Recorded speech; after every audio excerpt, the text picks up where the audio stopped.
በፈረንጆቹ 2024 የአሜሪካ ምርጫ የዶናልድ ትራምፕ ቀንደኛ ደጋፊ በመሆን የተሳተፉት የዓለም ቱጃሩ ኤሎን መስክ ኩባንያዎች ከቅርብ ጊዜ ወዲህ ቀላል በማይባል ኪሳራ ውስጥ እየገቡ ስለመሆናቸው እየተነገረ ይገኛል። የአሜሪካው ፕሬዝዳንት ትራምፕ በበኩላቸው ኤሎን መስክ ያጋጠማቸው ካለው ኪሳራ ለመታደግ አንዲት የቴስላ አውቶሞቢል ለመግዛት ያላቸውን ፍላጎት በመግለጽ መኪናዋን በእጃቸው አስገብተዋል። ዝርዝሩን ጌታውን አንጭሶ አዘጋጅቶታል። ዮሐንስ አበረ እንደሚከተለው ያቀርበዋል።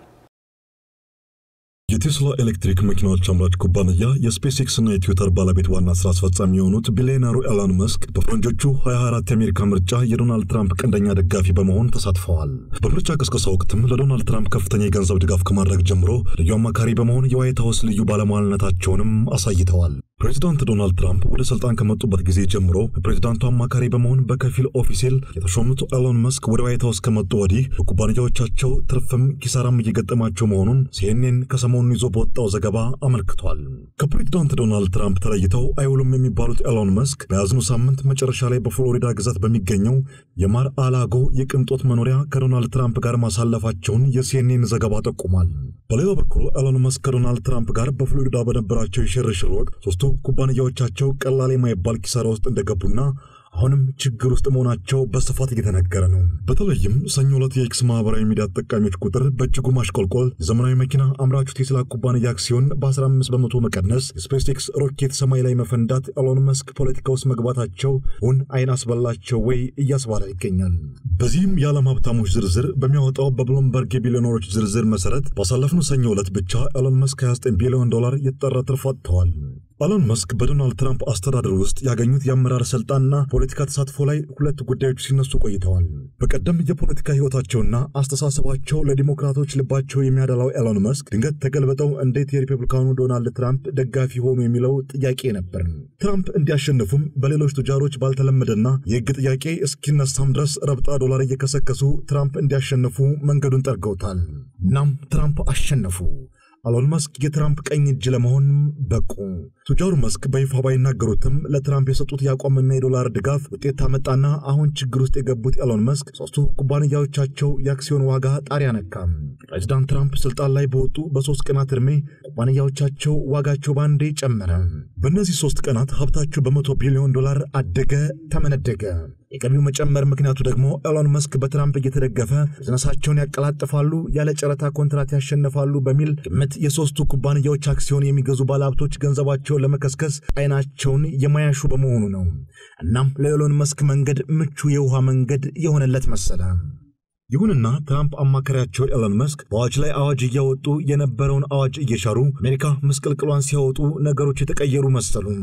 በተለይም ኤሎን መስክ በይፋም ባይሆን በካቢኔ ባለስልጣናት እክል ኃላፊነታቸውን የፌዴራል መንግስት መስሪያ ቤቶችን ሲያዘጉና ሰራተኞችን በገፍ ሲቀንሱ ቀድመው ሲደግፏቸው የነበሩትን ሁሉ ትራምፕ በተለይም በኤሎን መስክ ላይ ፊታቸውን አዞሩ።